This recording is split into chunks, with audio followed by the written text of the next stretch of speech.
اعوذ باللہ من الشیطان الرجیم بسم اللہ الرحمن الرحیم۔ حضرت خدیجہ رضی اللہ تعالی عنہ حضرت محمد صلی اللہ علیہ وآلہ وسلم کی پہلی زوجہ تھی۔ آپ کا حضرت خدیجہ سے محبت کا یہ علم تھا کہ ان کی زندگی کے دوران آپ نے دوسرا کوئی نکاح نہیں کیا تھا۔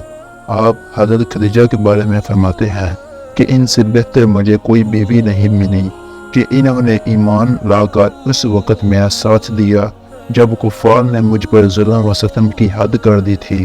انہوں نے اس وقت میری مالی مدد کی جب دوسرے لوگوں نے مجھے اس سے محروم کر رکھا تھا۔ اس کے علاوہ ان کے بدن سے مجھے اللہ تعالیٰ نے اولاد کی نعمت سے سرفراز کیا، جبکہ میری کسی دوسری بیوی سے میری کوئی اولاد نہیں ہوئی۔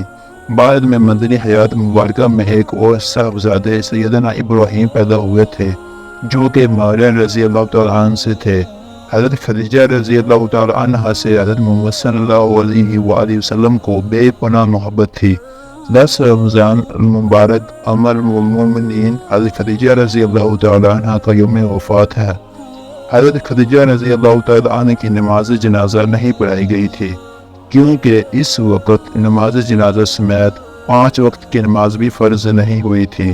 بالکل اسی طرح رمضان کا مہینہ ہونے کے باوجود کوئی فرد روزے سے مہینہ تھا کیونکہ اس وقت روزے بھی فرض نہیں ہوئے تھے۔ اسی سال حضور صلی اللہ علیہ وسلم کے محبوب چچا جناب ابو طالب کی بھی رحلت ہوئی تھی۔ ان دو صدموں نے آپ کو بہت غمگین کر دیا، اسی لیے اس سال کو عام الحزن یعنی غم کا سال کہا جاتا ہے۔